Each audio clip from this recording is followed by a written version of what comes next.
Plus de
toi,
de quelle situation il s'agit.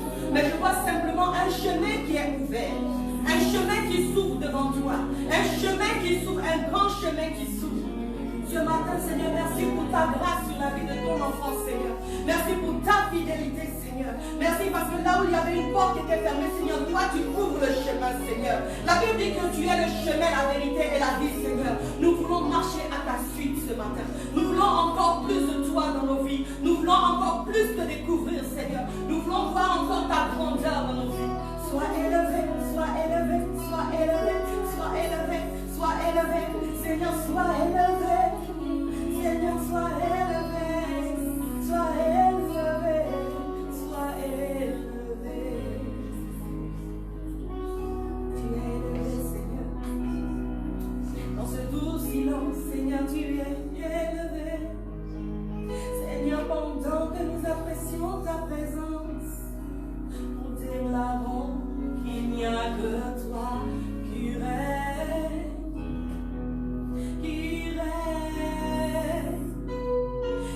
règne dans nos vies. Seigneur, tout fait silence en nous ce matin. Tous les soucis de ce monde, toutes les tribulations, Seigneur, font silence. Toutes les épreuves que nous traversons, Seigneur, font silence, afin que ton esprit nous fasse du bien. Seigneur, tu règnes, tu règnes, tu règnes sur nos vies. Seigneur, tu règnes dans nos vies. Tu règnes en ce lieu. Que ton nom, Seigneur, soit élevé encore ce matin. Que ton nom, Seigneur, ce matin soit glorifié. Que ton nom, Seigneur, ce matin soit magnifié. Ce matin, nous voulons déverser notre cœur à toi, Seigneur Jésus-Christ. Bien-aimé, je veux t'inviter à exprimer l'amour que tu as pour ton Dieu ce matin. Non pas que tu es en train de suivre une mélodie qui se passe. Non pas que tu es en train de subir une atmosphère qui se crée. Mais juste que tu puisses ouvrir ton cœur et le déverser au roi des rois. Lui dis, Seigneur, dans ce désert dans lequel je suis, dans cette situation dans laquelle je me trouve, dans ce combat dans lequel je suis, je me livre totalement, Seigneur. Et je sais que tu règnes pour moi, Seigneur. Je sais que tu es celui-là qui conduit toutes choses. Élève ta voix, bien-aimée, déverse ton cœur à Dieu ce matin. Dis-lui, Seigneur, juste je t'invite à prendre, Seigneur, toute la place. Juste à prendre toute la place, Seigneur. Juste à prendre toute la place, Seigneur. Viens prendre toute la place. Viens prendre toute la place, Seigneur Jésus. Viens prendre toute la place, Saint-Esprit. Prends toute la place, oh agneau de Dieu. Prends toute la place, Seigneur. Prends toute la place, Seigneur. T'invitons à prendre la place, Saint-Esprit. Viens prendre la place, viens prendre la place, viens prendre la place du roi. Oh Seigneur, que nous diminuons ce matin, afin que tu prennes toute la place. Prends toute la place, prends toute la place, prends toute la place. Esprit, viens prendre toute la place.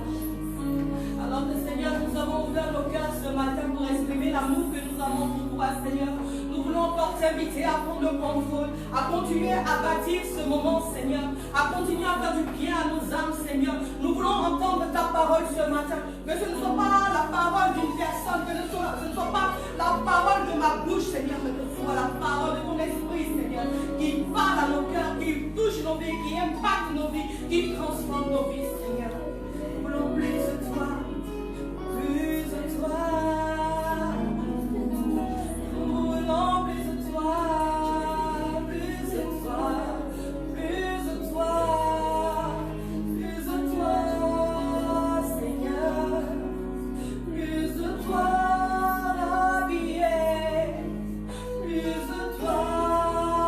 Seigneur, plus de toi, oh Rabbi.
Seigneur de la paix. C'est lui qui délivre. Yahweh, Yahweh.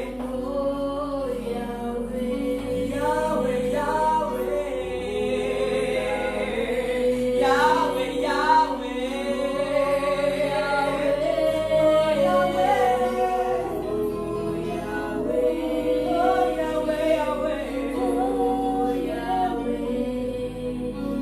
Seigneur, nous voulons avancer avec toi, Seigneur. Prends la place encore, Seigneur. Prends la place, Seigneur, où je suis, Seigneur. Prends la place là où mes frères et mes soeurs se trouvent, Seigneur. Que ce soit en ce lieu, que ce soit au travers des raisons, Seigneur. Prends la place, Seigneur, là où chacun se trouve. Sur sa chaise, sur son fauteuil, Seigneur. Prends la place, Seigneur. Oh, que ton nom soit béni, Seigneur, ce matin. Nous bénissons ton nom pour ta parole. Nous bénissons ton nom pour ta vie. Nous bénissons, Seigneur, pour l'impact de ta parole dans nos vies ce matin.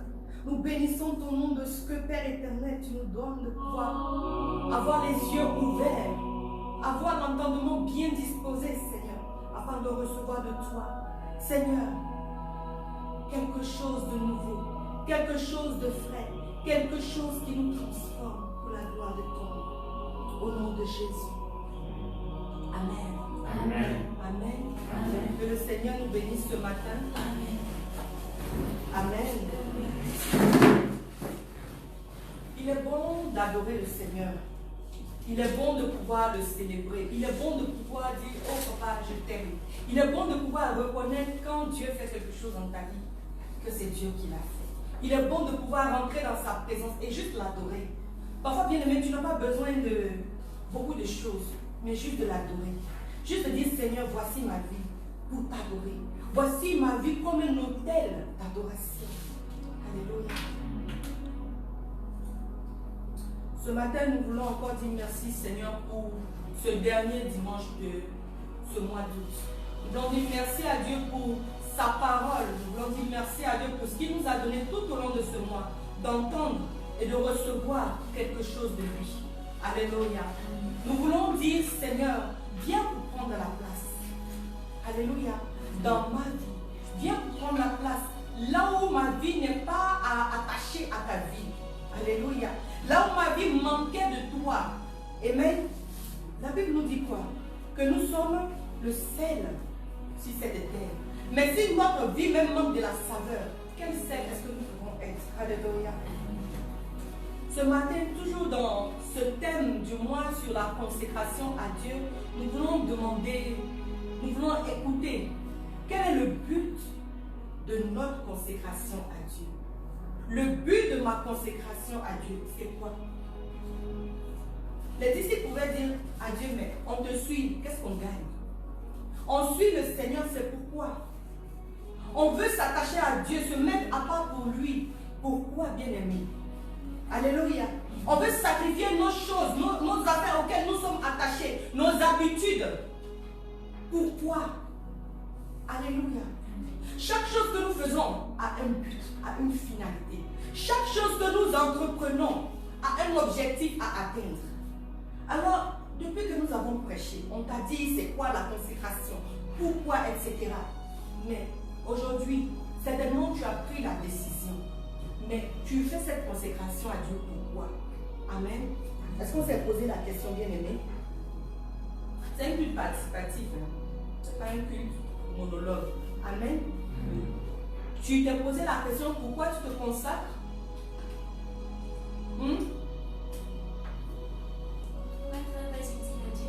Pour être un vase utile à Dieu. Alléluia. Et par ici. Amen. On les regarde avec un regard d'amour. Alléluia.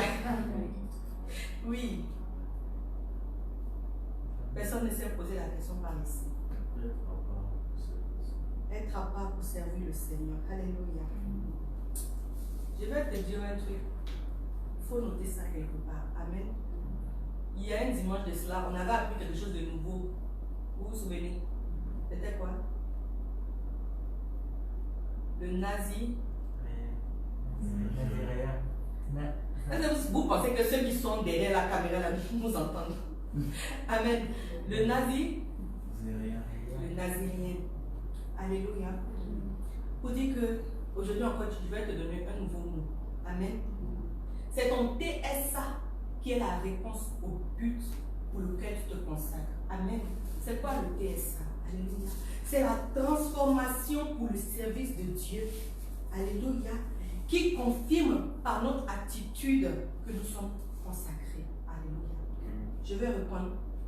Notre TSA est la réponse de notre consécration à Dieu. Le TSA, c'est la transformation par le service de Dieu qui est confirmé par notre attitude. Alléluia.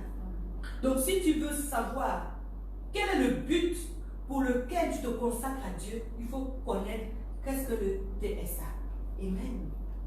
On va prendre la parole de Dieu dans Romains chapitre 12. Romains chapitre 12, nous prenons à partir du verset 1er jusqu'au verset 8.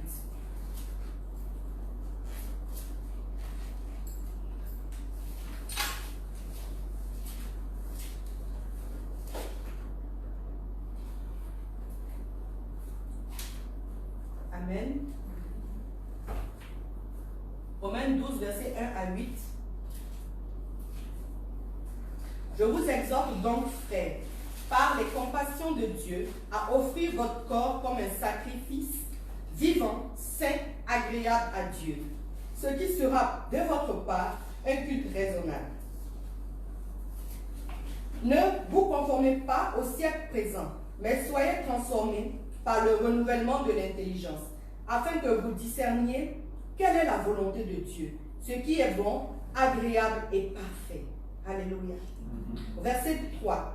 Par la grâce qui m'a été donnée, je dis à chacun de vous de n'avoir pas de lui-même une trop haute opinion, mais de revêtir des sentiments modestes selon la mesure de foi que Dieu a départie à chacun. Car, comme nous avons plusieurs membres dans un seul corps, et que tous les membres n'ont pas la même fonction, ainsi, nous qui sommes plusieurs, nous formons un seul corps en Christ. Et nous sommes tous membres les uns des autres. Puisque nous avons des dons différents, selon la grâce qui nous a été accordée, que celui qui a le don de prophétie l'exerce en proportion de la foi. Que celui qui est appelé au ministère s'attache à son ministère. Que celui qui enseigne s'attache à son enseignement. Et celui qui exhorte à l'exhortation. Que celui qui donne le fasse avec libéralité. Que celui qui préside le fasse avec zèle. Celui qui pratique la miséricorde le fasse avec joie. Amen. Amen. Amen. Gloire à Jésus. Je vais demander à une personne de prendre le livre de 1 Corinthiens chapitre 5 verset 17. La parole de Dieu nous donne la réponse à ce message, à ce thème-là. Quel est le but de ma consécration à Dieu? En d'autres termes, pour qu'il y ait transformation, pour qu'il y ait un but dans ma consécration, pour que ma consécration aboutisse à quelque chose. Alléluia. J'ai besoin d'être transformé. Et la transformation que j'ai conduit à la restauration. Alléluia. Lorsque nous avons dit qu'il faut que je me mette à part, il faut que je me donne au Seigneur tout entier, il faut que j'abandonne les choses qui ne glorifient pas le Seigneur. Tu as pris le temps de travailler cela dans ta vie. Amen. Mais il y a encore d'autres étapes que le Seigneur va produire au travers de cette consécration. Le fait de te mettre à côté pour dire Dieu, voici ma vie, je te la réserve. Alléluia. Je réserve ma vie à Dieu. Ça a un sens très lourd. Dire que je donne ma vie à quelqu'un. Alléluia. C'est très fort. Voyez-vous, c'est pourquoi on demande souvent aux gens, tu es sûr que tu veux épouser la personne? Parce que certainement tu ne l'as pas encore connue dans toutes ses facettes. Mais plus tu vas avancer avec la personne, plus tu vas découvrir toutes les facettes qui étaient encore cachées. Avec Dieu, quand tu te donnes totalement à lui, tu n'as pas fini de le découvrir. Alléluia. Bien vrai que lui étant Dieu te connaît, mais toi, tu ne connais pas encore toutes les faces du Seigneur. Alléluia. Mais le fait que tu te donnes à Dieu, tu commences à dire, Seigneur, prends la place dans ma vie. Je te donne toute la place. Fais de ma vie ce que tu veux. Je disais la première fois, le premier dimanche, que quand tu te consacres à Dieu, tu abandonnes toutes les choses qui t'empêchent de pouvoir te connecter à Dieu. Et vous avez entendu pendant tout ce mois que plusieurs choses, nous pensons directement souvent au péché du sexe, mais il n'y a pas que ça. Plusieurs autres choses nous empêchent de nous investir dans le Seigneur. Plusieurs choses, les désirs du monde, alléluia, les soirées, les quoi? Je n'ai pas dit amusement, mais les amusements, alléluia, les distractions, aller se balader et autres. Tout ça sont des choses qui nous éloignent de Dieu. Ce n'est pas mauvais de le faire, mais à quelle intensité tu le fais et à quelle intensité tu vas laisser Dieu aussi occuper la place dans ta vie. Alléluia. Quand je me suis convertie, j'ai compris qu'il faut se consacrer à Dieu. Alléluia. Et j'ai mis une croix sur tout. Les relations avec les gens qui ne sont pas chrétiens. J'ai mis une croix. Alléluia. Invitation, dîner entre amis, j'ai mis une croix. Alléluia. Mais cela n'était pas si judicieux que cela. Alléluia. Vous savez pourquoi? Parce que nous sommes appelés aussi pour ces personnes-là. Si nous sommes allés vers le Seigneur, nous sommes maintenant dans le Seigneur, nous devons aussi amener les autres vers le Seigneur. Vendredi, nous lisions Jérémie 19, si je ne me trompe pas. C'est à eux de venir à nous et non pas à nous d'aller vers eux. Alléluia. Ce qui veut dire que quand je suis quitté de l'Égypte et que je suis venu à Dieu, alléluia, mes amis que j'ai laissés, je ne les abandonne pas. Mais ma manière d'agir, ma manière de me comporter devient différente. Et leur donne aussi de chercher à connaître qui est ce Dieu-là que je cherche. Qui est ce Dieu-là à qui je me suis attaché. Gloire à Dieu.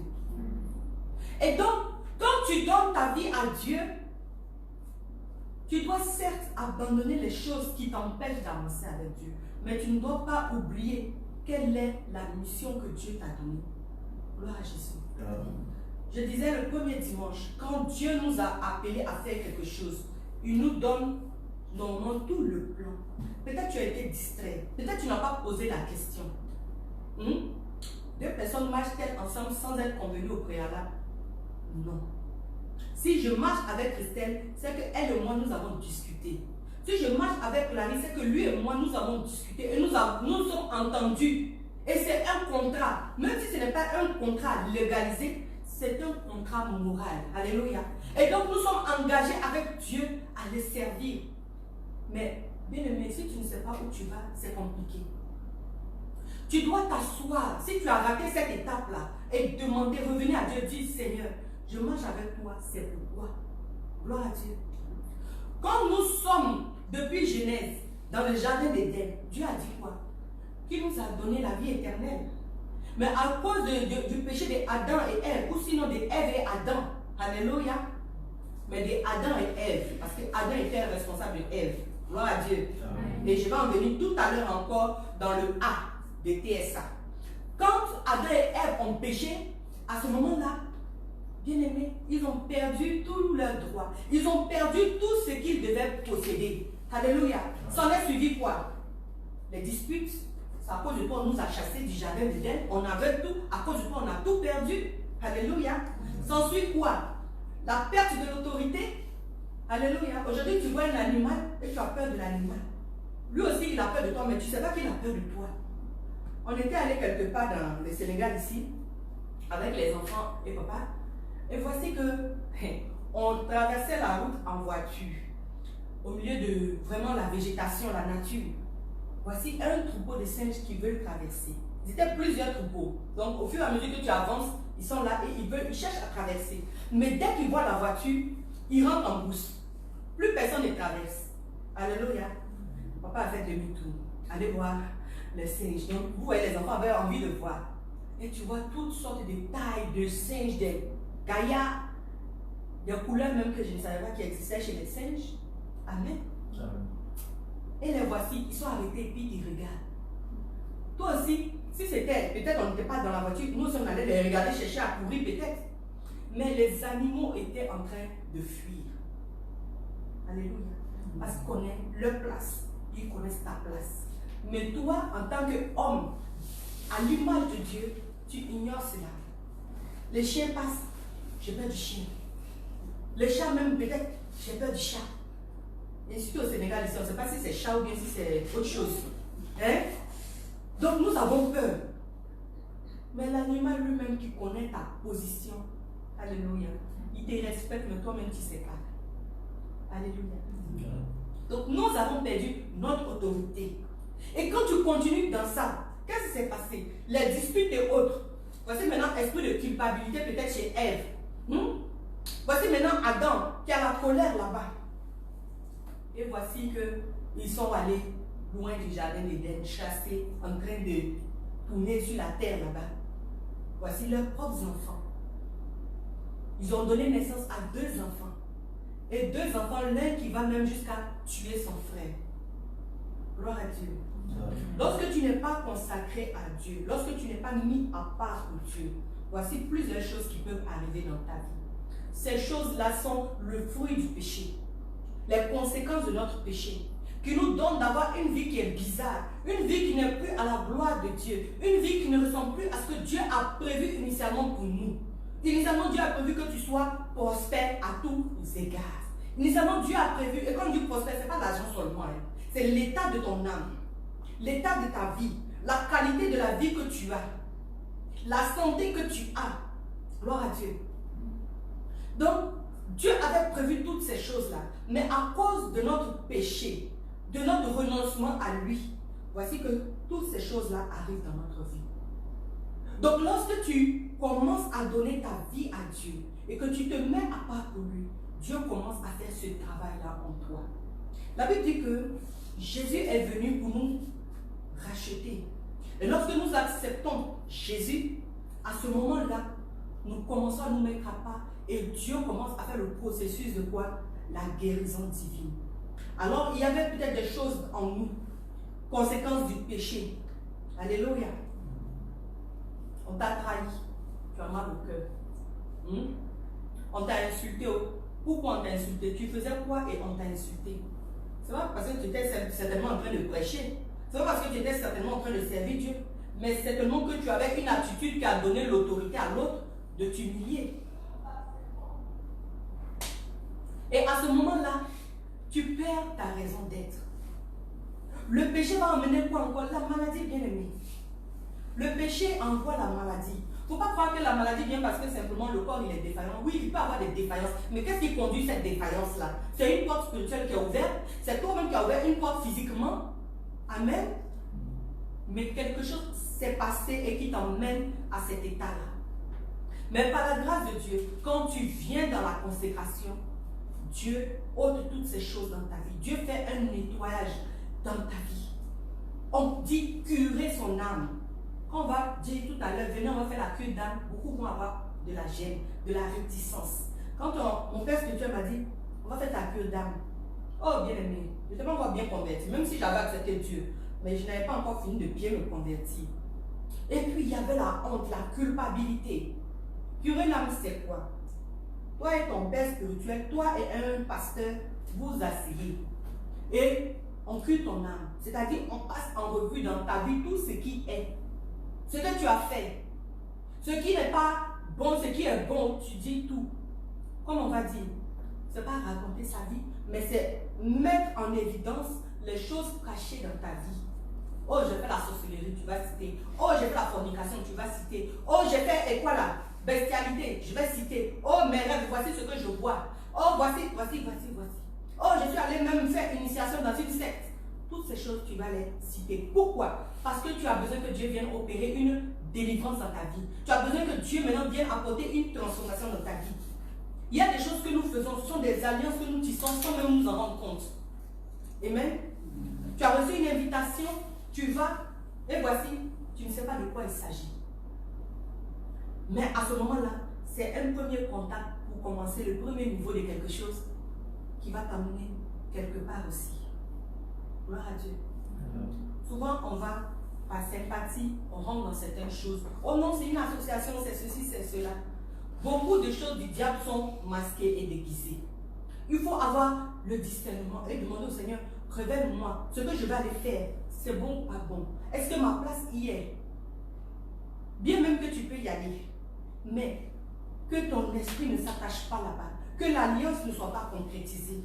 Oh non, il faut faire ça. Aujourd'hui, dans la semaine, nous avons entendu, c'est bien cette semaine, hein, nous avons entendu un gendarme qui a tué sa fille ici, n'est-ce pas? Vous n'avez pas entendu cette histoire? Qui a entendu? Ok.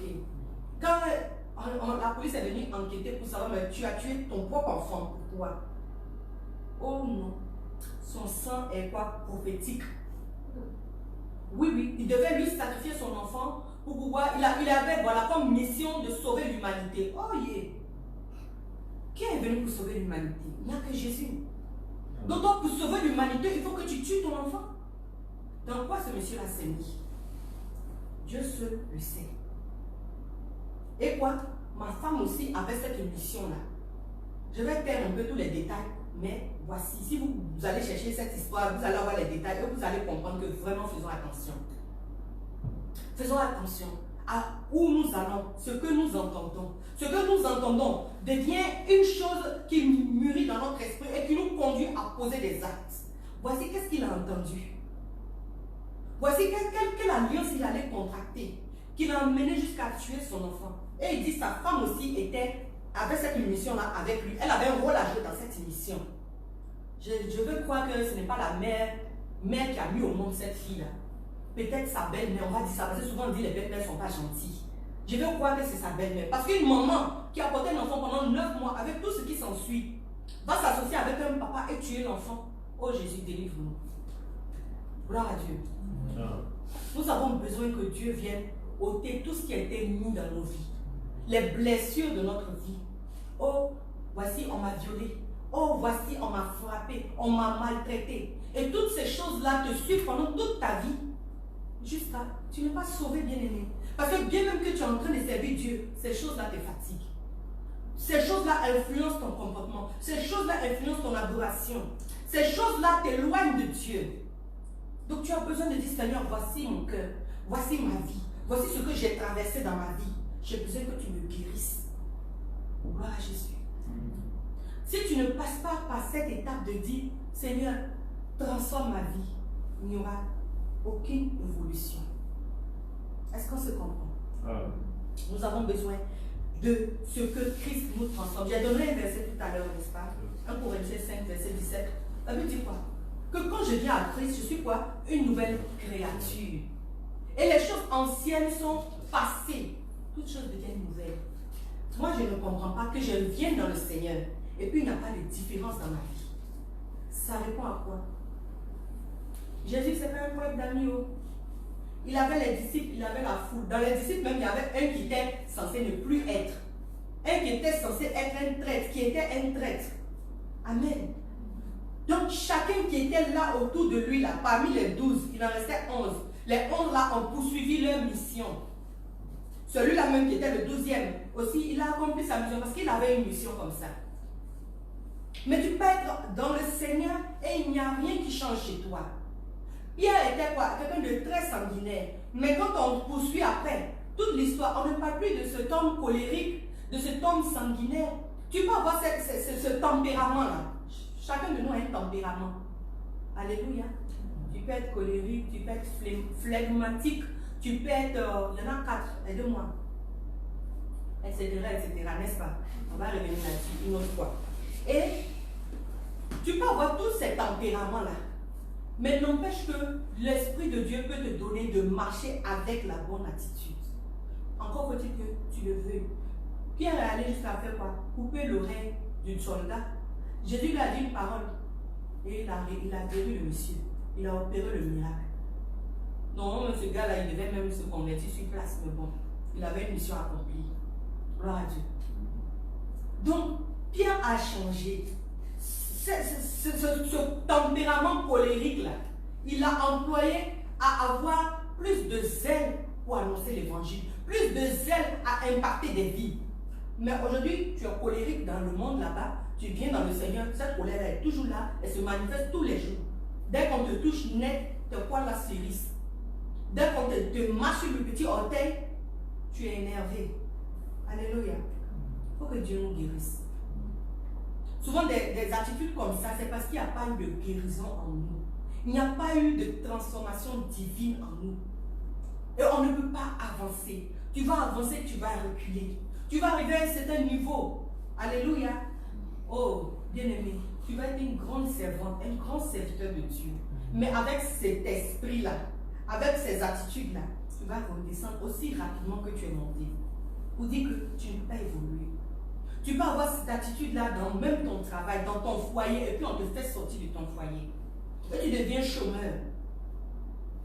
Voyez-vous qu'on a besoin que Dieu nous transforme. Sans transformation, on ne peut pas. Romains 12, 2.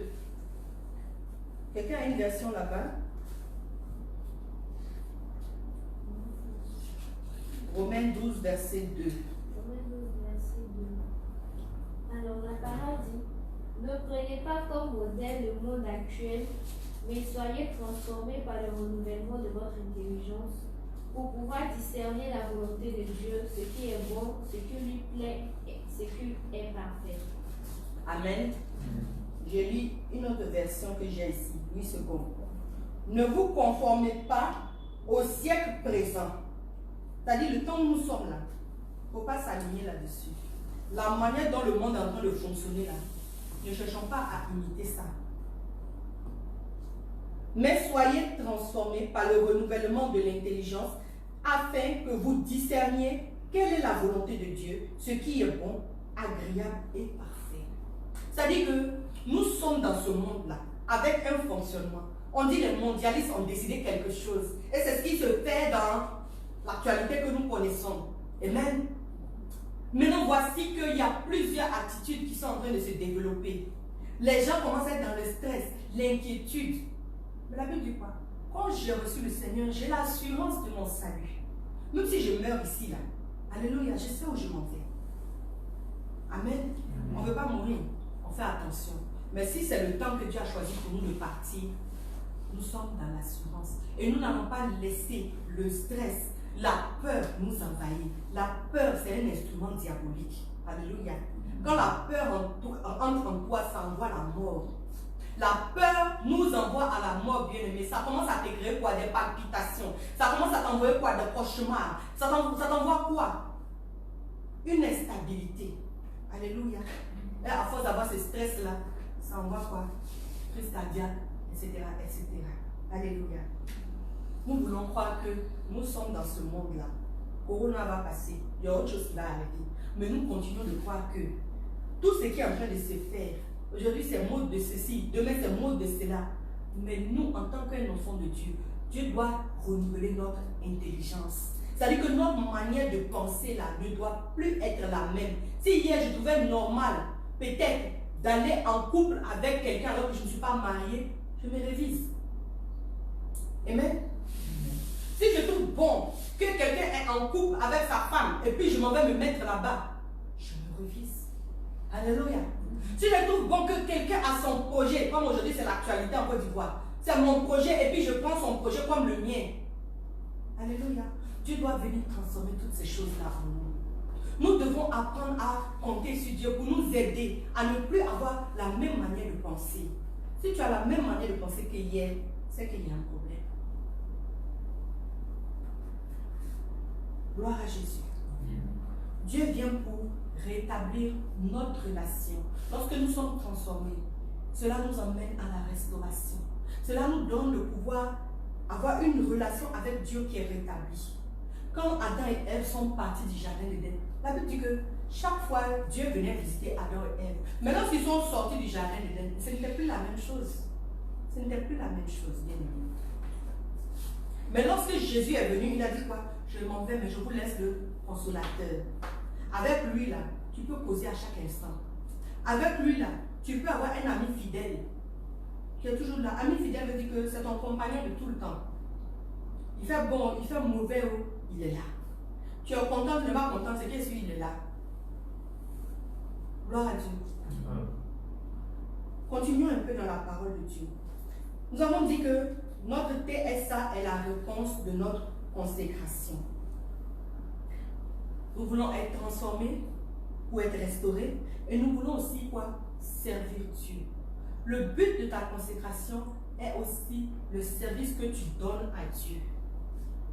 Je n'ai pas dit le service de ta personne, le service de ton frère, de ta soeur, non. Le service que tu offres à Dieu. Quand tu prends Romains 12, toujours, verset 4 jusqu'à 8. Je vais lire rapidement. Car, comme nous avons plusieurs membres dans un seul corps et que tous les membres n'ont pas la même fonction, ainsi, nous qui sommes plusieurs, nous formons un seul corps en Christ. Et nous sommes tous membres les uns des autres. Puisque nous avons des dons différents selon la grâce qui nous a été accordée, que celui qui a le don de prophétie l'exerce en proportion de la foi. Que celui qui est appelé au ministère s'attache à son ministère. Que celui qui enseigne s'attache à son enseignement. Et celui qui exhorte à l'exhortation. Que celui qui donne le fasse avec libéralité. Que celui qui préside le fasse avec zèle. Que celui qui pratique la miséricorde le fasse avec joie. Alléluia. Amen. Si tu vas lire à la maison Jean 15, verset 15, la Bible va nous dire quoi? Que Dieu nous appelle amis. Mais avant de nous appeler amis, il nous appelle quoi? Serviteurs. Et un serviteur, c'est une personne qui est au service de Dieu. Amen. Il y a une attitude dans le service de Dieu. Il y a une manière de faire. Le service de Dieu, je disais un jour ici, ce n'est pas seulement s'arrêter à la chaîne. Non. Ce n'est pas seulement ce que les gens voient. Non. Mais c'est ce que tu fais que Dieu te demande et qui lui est agréable. Beaucoup, quand ils commencent à dire je veux servir Dieu, commencent à chercher à prêcher. Ce n'est pas ça la première étape. Avant de chercher à prêcher, toi-même tu dois connaître la parole de Dieu.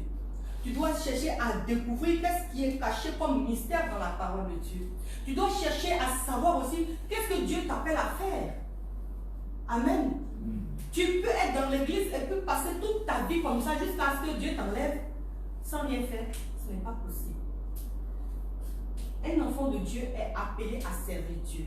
Servir Dieu, il y a plusieurs manières. Tu as déjà les exemples que nous avons cités ici. On nous a parlé de l'exhortation, on nous a parlé de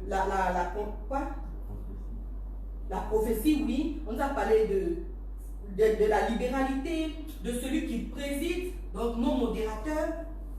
Alléluia. Celui qui fait le bien à autrui. Et à chaque fois qu'on dit une chose, on dit de le faire d'une certaine manière. Donc le service de Dieu s'attache à notre attitude également. Quand tu viens servir Dieu, tu ne dois pas chercher à ton propre intérêt. Beaucoup aujourd'hui, quand on parle mal des pasteurs, on dit quoi? Oh non, ils aiment l'argent, oh non, et ceci et cela. Ils aiment se faire voir, avoir les biens matériels. Non, peut-être qu'il y en a quelques-uns qui ont malheureusement sali l'image des pasteurs.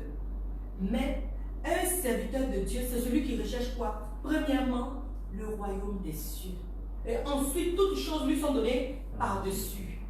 Donc quand tu viens pour servir Dieu, tu ne viens pas pour ton intérêt d'abord.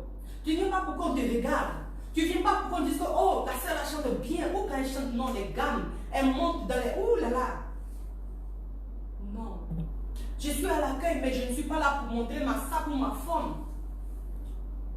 Mais jolie dame blanche, non. Mais je suis là pour manifester le royaume de Dieu sur cette terre.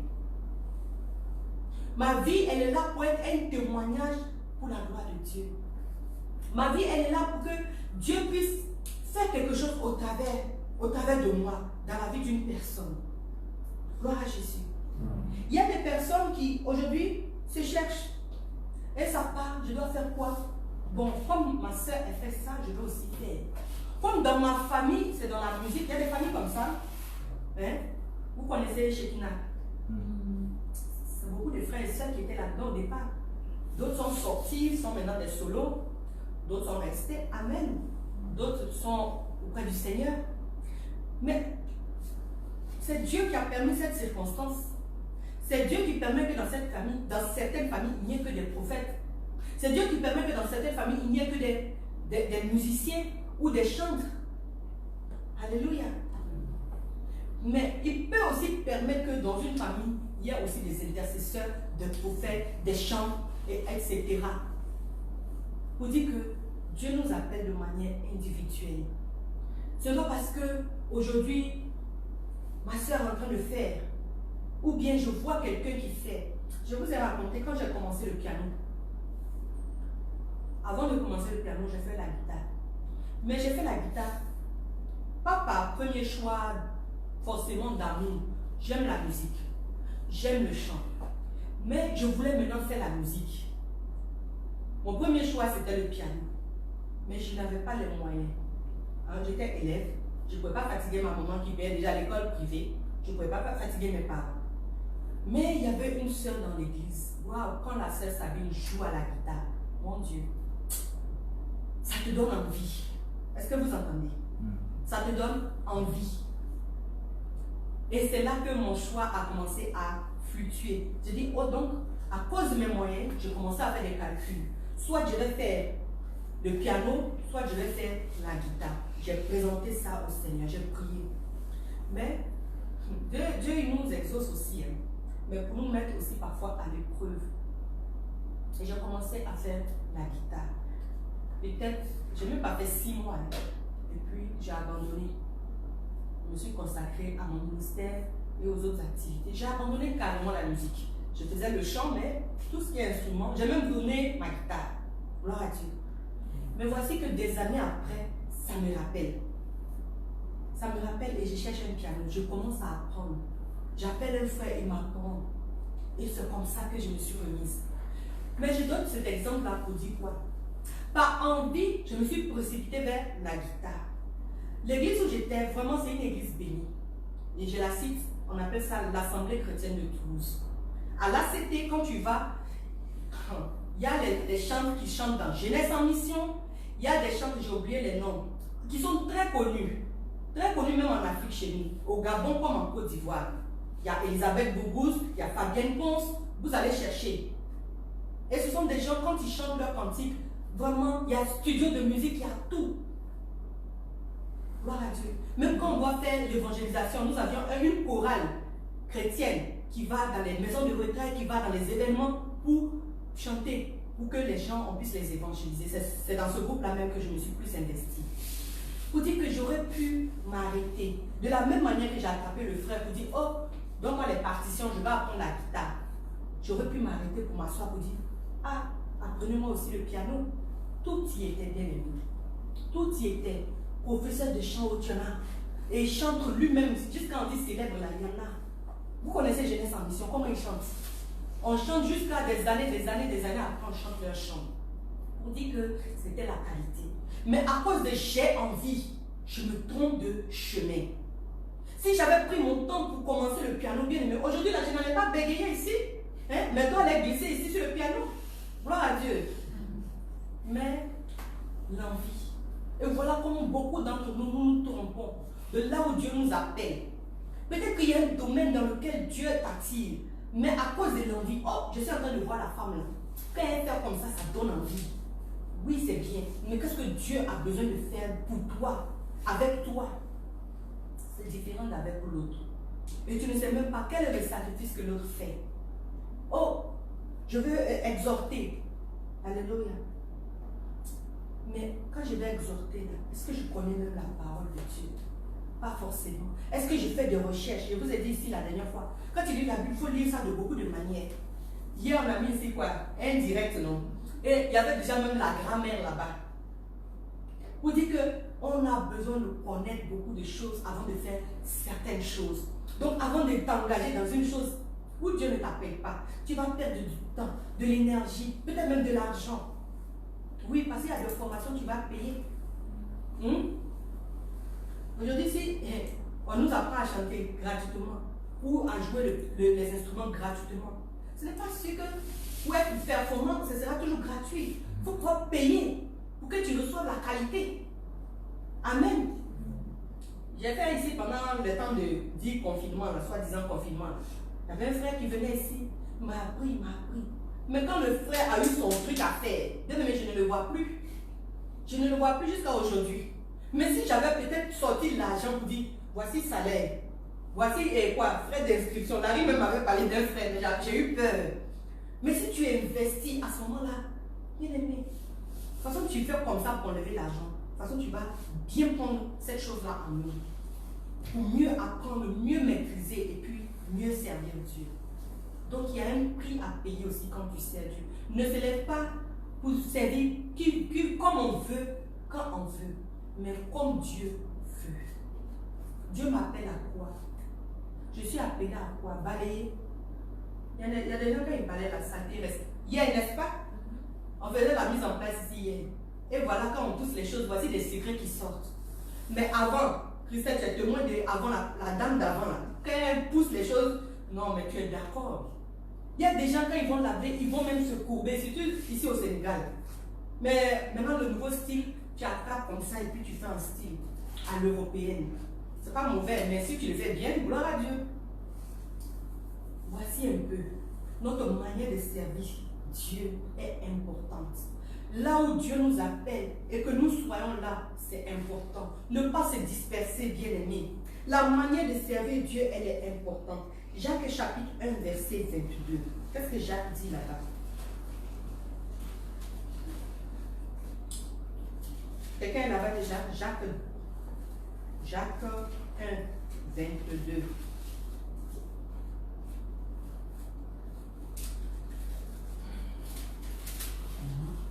Quelqu'un lit? Jacques 1, 22. Mettez en pratique la parole et ne vous bornez pas à l'écouter, en vous trompant vous-même par le faux raisonnement. Amen. Quand tu écoutes la parole de Dieu, hein, on a prêché dimanche encore tu viens, tu écoutes, tu es à la maison, tu mets les directs, tu écoutes, tu mets les YouTube, tu écoutes, mais tu ne mets rien en pratique. Alléluia. Voici ce que Jacques dit. À un moment donné, tu vas commencer à intellectualiser toute chose qui t'a été prêchée. Et parce que tu n'as pas mis en pratique, tu n'as pas expérimenté, tu commences maintenant à développer des raisonnements. Oh non, on ne fait pas ci. Oh non, on ne fait pas ça. Beaucoup de gens connaissent la théologie. Mais qu'est-ce que l'Esprit de Dieu dit? La Bible dit que c'est l'Esprit qui vient nous convaincre. C'est écrit ici de Genèse jusqu'à Apocalypse que ce n'est pas bon de pécher. C'est écrit de Genèse jusqu'à Apocalypse qu'il faut adorer Dieu. Donc quand tu vas aller lire la Bible, écouter tous les messages, ça ne veut pas dire que bien aimé tu connais. C'est quand tu vas expérimenter qu'on va dire que tu connais. Et c'est à force d'expérimenter que tu vas savoir avec l'Esprit de Dieu que ce que tu es en train de faire ou ce qui est en train de se faire, c'est bon ou pas bon. C'est pourquoi les débats infertiles ne vont rien te dire. Les gens, les vents vont souffler, ça ne va rien te dire. Quand je me suis converti, je vais dire qu'il y a beaucoup de choses que j'ai arrêtées. J'avais beaucoup de jeans. Eh bien aimé, j'avais jeans, j'aimais jeans. On dit c'est habit de garçon. Et voici toutes les sœurs maintenant. Tu regardes même les boutons sont alignés comment? Parce que quand c'est aligné, je ne sais plus c'est quel côté là. C'est ça, c'est droite. Quand c'est à droite, c'est garçon. Quand c'est à gauche, c'est femme. Donc tu regardes maintenant tes habits, on a posé ça comment? Mais vraiment, ça nous a perdu assez de temps, bien aimé. Est-ce que ça là, c'est ce qui va nous amener au royaume? C'est pas ça qui va nous amener au royaume. Mais quel état d'esprit? J'ai jeté tous mes jeans là. Mais quels sont les combats qui sont en moi? Qu'est-ce qui n'est pas encore guéri en moi? Quels sont les sujets de prière que je lève qui ne sont même pas conformes avec la parole de Dieu? On a des sujets de prière qui sont diaboliques, bien aimés. Tu pries pour des choses qui n'ont pas lieu d'être. Mon père et ma mère, malheureusement, n'ont pas connu un mariage long. Je suis née, mon frère est né, ils se sont mariés comme ma troisième soeur. Donc la troisième était en train de venir. À la naissance de la quatrième, c'était déjà le divorce. Amen. Mais pendant des années, moi en tant qu'enfant, je priais pour que, oh réconciliation. Jusqu'à ce qu'un jour, Dieu m'a guéri et puis j'ai compris qu'on évolue dans la vie. Mais voici deux bien-aimés. Oh Jésus, quand il colère sainte là, je crois que c'est ça qui m'est arrivé. Le bien-aimé vient me dire, non, nous sommes en train de prier pour ton papa et ta maman pour qu'ils se remettent ensemble. Je dis, j'ai fait une pause. Je dis, mais c'est quoi ce plan? Le monsieur est marié, il y a enfant. Et puis toi, tu es là, tu pries pour qu'il laisse la femme avec enfant pour revenir avec l'ancienne. Mais c'est quoi ce projet-là? Voici un exemple. Qu'est-ce que ça va créer ça? Encore un enfant sans parents. Encore un enfant avec des blessures. Par la grâce de Dieu, les autres qu'on a laissés là, ils ont grandi. Dieu est en train de faire le travail dans leur vie. La femme aussi, elle est passée à autre chose. Mais toi, tu es en prière, un sujet diabolique La Bible dit que ce que Dieu a uni, nul ne peut séparer. S'ils sont allés marier aux catholiques, je ne sais où, c'est Dieu qui a permis ça. La Bible dit quoi? De la même manière qu'il a institué toute autorité. C'est comme ça aussi le mariage est une institution divine. C'est pas parce que la personne n'est même pas passée devant Dieu que tu vas dire non, ça c'est pas un mariage. Alléluia. Est-ce qu'on entend? Donc attention à nos sujets de prière. Il y a des sujets qui ne sont pas conformes à la parole de Dieu. Oh Seigneur, tue-le. Mais tu le tues là, est-ce qu'il a accepté Jésus? Oui, d'abord pour que ce sorcier-là donne sa vie à Dieu. Que ce sorcier-là soit converti. Mais parce que tu auras le sang de la personne sur les mains. Quand il meurt là, il n'est pas allé au ciel, il n'a pas accepté Jésus. Quelle est ta portion? Gloire à Jésus. C'est vrai, ils me combattent. Mais le Seigneur prend ma défense. Amen. Le Seigneur combat pour moi. Amen. Je n'ai pas à dire, je lutte avec ces esprits-là. Non. Mais je confie cela à Dieu qui va mener le combat. C'est lui, Dieu, qui détient le souffle de vie. Même quand le diable a voulu détruire, attaquer Job, il a dit quoi? Tu peux tout faire sur son corps, mais ne touche pas à son âme. Donc toi qui es enfant de Dieu, tu as la capacité de lever la voix pour dire Seigneur, tue-le. C'est dangereux, bien-aimé. Faisons attention. Que ce que nous fassions là soit conforme à la parole de Dieu. Donc connaissons la parole de Dieu. Mettons la parole de Dieu en pratique. Aimons-nous les uns les autres. Ça aussi c'est la parole de Dieu. Que Dieu nous aide. Le A de TSA, qui est l'attitude qui vient confirmer ma consécration à Dieu. Romains 12, verset 3 dit quoi là-bas? Est-ce que, Christelle, tu peux nous lire ta version? La version Semeur. Romains 12, verset 3 dit: en vertu de la grâce que Dieu m'a faite, voici ce que je dis à chacun d'entre vous. N'allez pas au-delà de ce à quoi vous devez prétendre. Tendez au contraire à une sage appréciation de vous-même, chacun selon la part que Dieu lui a confiée. Amen. Je vais lire Louis II, pour que peut-être on comprenne encore mieux. Par la grâce qui m'a été donnée, je dis à chacun de vous de n'avoir pas de lui-même une trop haute opinion. C'est-à-dire que tu as trop d'assurance, quoi. Mais de revêtir des sentiments modestes selon la mesure de foi que Dieu a départie à chacun. Gloire à Dieu. Amen. Quand tu as donné ta vie à Dieu, tu l'as laissé te transformer et que tu es en train de le servir, il y a aussi ton attitude qui importe. Ce n'est pas de dire, ça y est, je suis sauvé. Ça y est, je suis en train de servir Dieu, je suis servant de Dieu. Non. Mais quelle attitude j'associe à cela? Quelle attitude je donne dans cette consécration? La négligence, ce n'est pas bon. L'orgueil, ce n'est pas bon. C'est ce que la Bible dit ici. Le laisser aller, ce n'est pas aussi une solution. Mais Dieu nous invite à faire quoi? À faire preuve de quoi? De modestie. Dans la modestie, je prends la décision de mener une vie de sanctification. Parce que c'est avec la sanctification que je peux continuer à être consacré à Dieu. C'est avec la consécration que je peux continuer à servir Dieu. À servir Dieu. Parce que je ne vais pas dire que je sers Dieu et puis pendant ce temps je suis dans le péché. Ce n'est pas possible. Ce n'est pas demi-mesure avec Dieu. Quand je suis en train de vivre la vie de sanctification, c'est parce que je continue ma relation avec Dieu. Je continue mon intimité avec Dieu. Et plus je m'investis avec lui, plus je me détache des choses qui m'empêchent de me consacrer à lui. Plus je me détache des choses qui m'empêchent de l'adorer. Plus je me détache des choses qui m'empêchent de le servir. Et plus j'entends et je sais les choses qui lui sont agréables. La vie de sanctification, ce n'est pas de dire je m'abstiens de tout péché sexuel. Oh oui, c'est bien. Mais de quoi d'autre encore? De ma manière de penser, de ma manière de voir les choses, de ma manière de faire les choses, de ma manière de prendre les choses. On dit quand quelque chose t'arrive, il y a une soeur qui dit quand quelque chose lui arrive, elle prend ça avec action de grâce. Et là où toi tu crois que c'est un malheur, prends ça avec action de grâce. On t'a fait des disputes, action de grâce. Alléluia. On t'a fait sourire, action de grâce. C'est-à-dire que rien ne vient changer ta position. Gloire à Dieu. La vie de sanctification nous emmène à ressembler à Dieu, à devenir donc des personnes sanctifiées, comme Dieu lui-même est saint. Et aussi, dans notre attitude, nous prenons la ferme résolution de quoi? De devenir un vase d'honneur.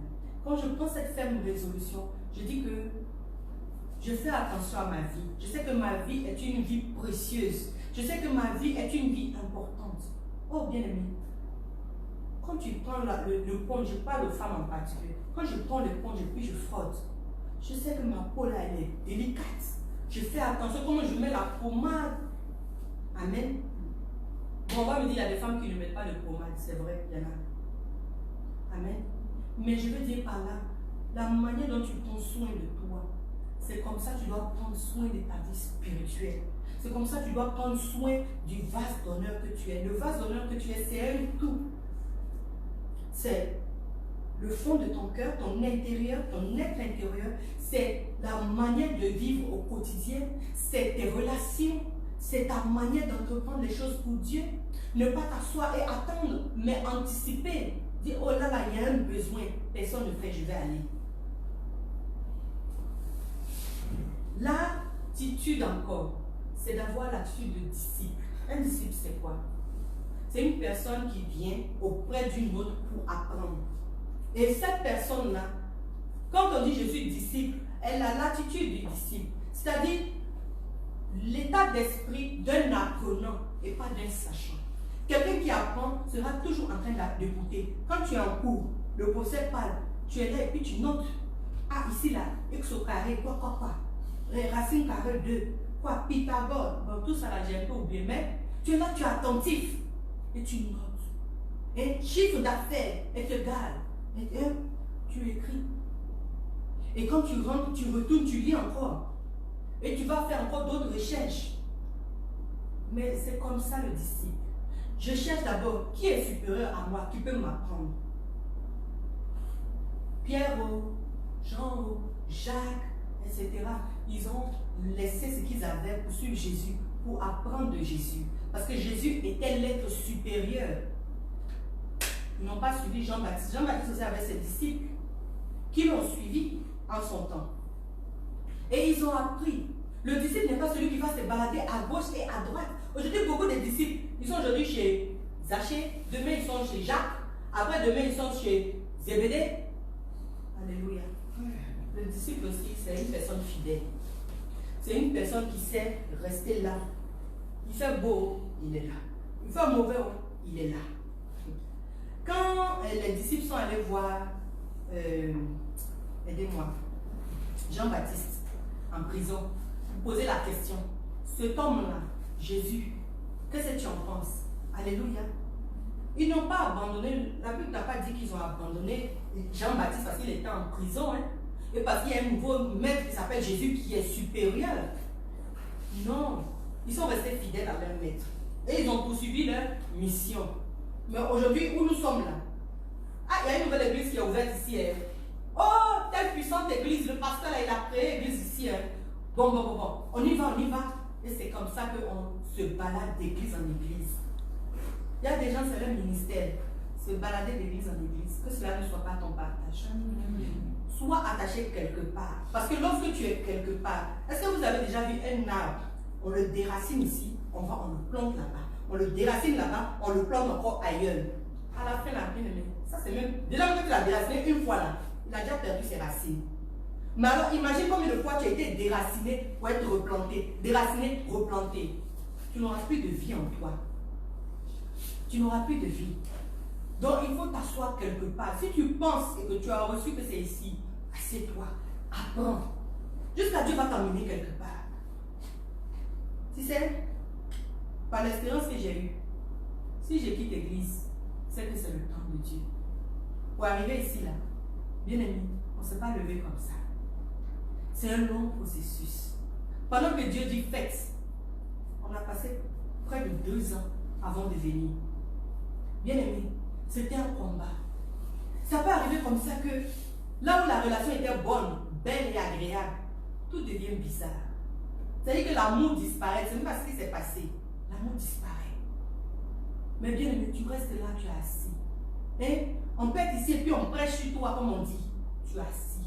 Tu pètes là et puis c'est toi on critique tous les jours. Tu es assis. Tu pètes là et puis on te fait des brimades. Tu es assis. Pourquoi? Parce que tu es un disciple de Christ. Alléluia. Parce que tu sais, en Christ, tu as cru. Parce que tu sais que ici, là, c'est moi que... c'est ici que Dieu m'a appelé. Ce matin, j'ai vu Prestige assise au fond là-bas. Je dis, ah, Prestige, ça va? Qu'est-ce qui se passe? Elle a fait une réponse là. Donc je lui ai demandé, c'est la respo. Elle a fait un geste et la respo s'est retournée. Je lui ai dit, bon, là, je ne peux pas parler. Amen. Mais j'ai apprécié l'attitude parce que elle a eu le respect envers sa responsable. Aujourd'hui, quand on dit humilité, soyez humble, c'est écrit ici au verset 3. Beaucoup n'ont pas compris humilité, c'est quoi.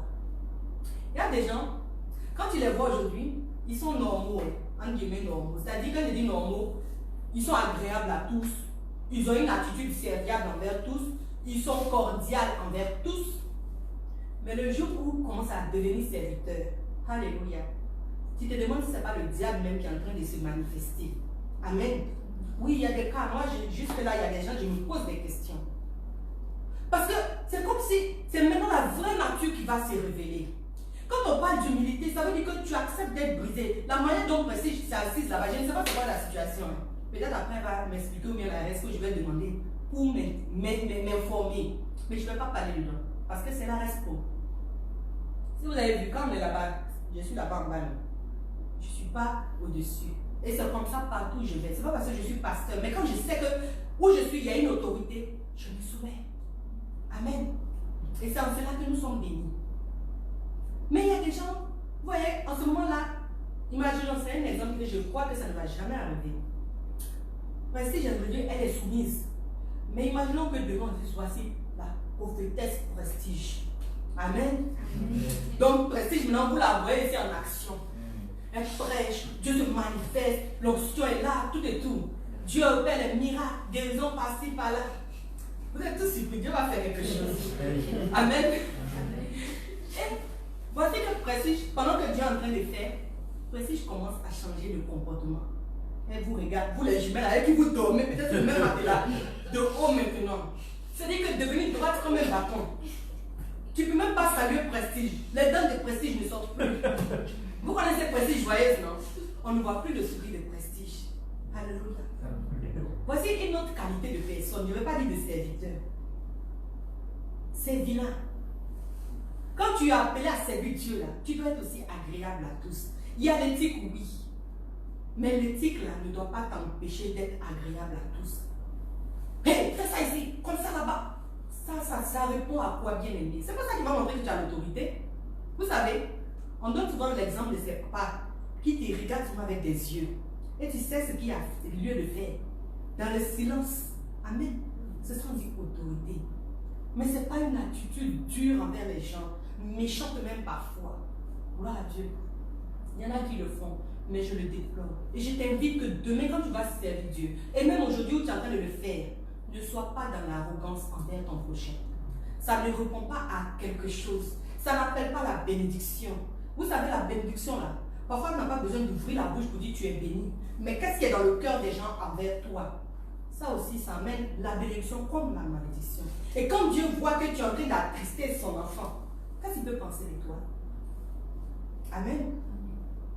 On s'interroge, qu'est-ce qu'il peut penser de toi? C'est-à-dire que moi aujourd'hui, il y a une maman qui prêchait il y a quelques semaines, qui disait quand elle est arrivée ici au Sénégal, elle a retrouvé le pianiste qui, quand ils étaient au pays, c'est une grande église de combien? Je parle 3 000 ou 4 000 membres. L'église de 3 000 ou 4 000 membres. Est-ce que tu as le temps de voir quelqu'un? Tu ne vois pas quelqu'un. Peut-être que tu as ta soeur qui t'a amené là-bas. Bon, vous cheminez ensemble, souvent vous allez au culte ensemble. Ou bien ta soeur qui est au quartier, voilà. Mais dis qu'on se connaît, à moins que tu sois dans un département, et encore le département là compte combien de personnes? Aujourd'hui, tu as un département, ok, ici on se connaît, 4, 5, voilà. Si c'est tôt, ça va à 7, 8, non 7. Amen. Mais pour dire que, quand elle a vu le pianiste, waouh, et puis elle dit, non, le pianiste est une star. Donc imagine, quand tu es star, est-ce que tu vois les autres? Tu es dans les étoiles là. Tu ne vois pas ce qui se passe autour. Non, elle marchait et elle est tombée sur le frère. Dans Dakar, là, imagine.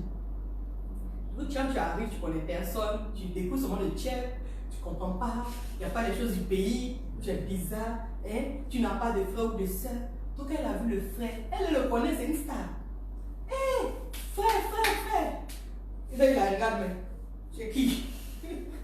Amen. Mais tu es qui? Voilà un peu parfois comment on est. On est ignorant des gens qui sont autour de nous. Il faut prendre le temps. Quand le culte finit là, bon, aujourd'hui, je ne vois pas de nouvelle personne, mais va vers la personne, intéresse-toi à la personne.